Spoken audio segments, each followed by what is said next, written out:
is Rachel, and I'm a preschool for all teacher at Marie Schaefer School, and I wanted to share one of my favorite stories. It's called Giraffes Can't Dance, and it's by Giles Andrea, and the illustrator is by Guy Parker Reese, and Scholastic has published this book. Giraffes Can't Dance. Giraffes can't dance. Gerald was a tall giraffe whose neck was long and slim, but his knees were awfully crooked and his legs were rather thin. He was very good at standing still and munching shoots off trees, but when he tried to run around, he buckled at the knees. Now, every year in Africa, they hold the jungle dance where every single animal turns up to skip and prance. It says right here, jungle dance. And this year when the day arrived, poor Gerald felt so sad because when it came to dancing, he was really very bad.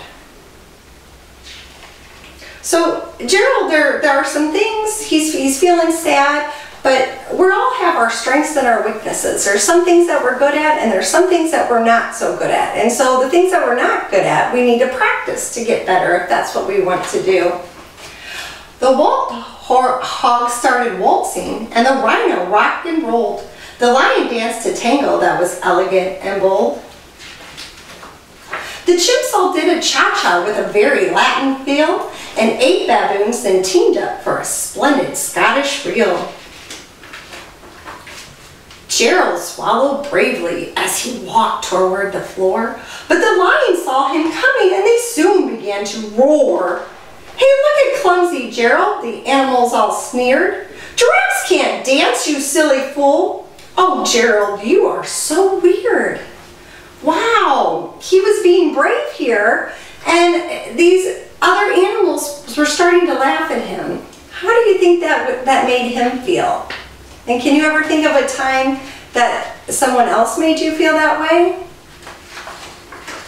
Gerald simply froze up. He was rooted to the spot. "They're right," he thought. "I'm useless. Oh, I feel like such a clot."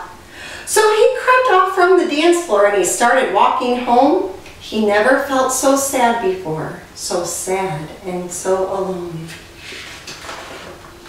Then he found a little clearing and he looked up at the sky. "The moon can be so beautiful," he whispered with a sigh. "Excuse me," coughed a cricket who'd seen Gerald earlier on, "but sometimes when you're different, you just need a different song." Listen to the swaying grass and listen to the trees. To me, the sweetest music is those branches in the breeze. So imagine that the lovely moon is playing just for you. Everything makes music if you really want it to. I think Gerald is starting to change his mind about how he's feeling. With that, the cricket smiled and picked up his violin. Then Gerald felt his body do the most amazing thing. His hooves had started shuffling, making circles on the ground. His neck was gently swaying and his tail was swishing around. He threw his arms out sideways and he swung them everywhere. Then he did a backward somersault and leaped up in the air. Gerald felt so wonderful, his mouth was open wide. "I am dancing! Yes, I'm dancing! I am dancing!" Gerald cried. He's happy now.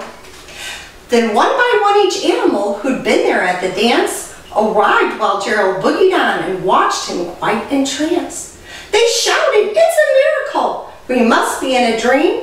Gerald's the best dancer that we have ever seen." "How did you learn to dance like that? Please, Gerald, tell us how." But Gerald simply twirled around and finished with a bow. Then he raised his head and looked up at the moon and stars above. "We all can dance," he said, "when we find music that we love."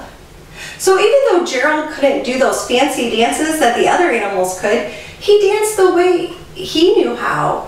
And it turned out to be the favorite dance. Everybody loved it. So when we're different, that's okay. That's what's great about us, that we're all different. Thank you for listening.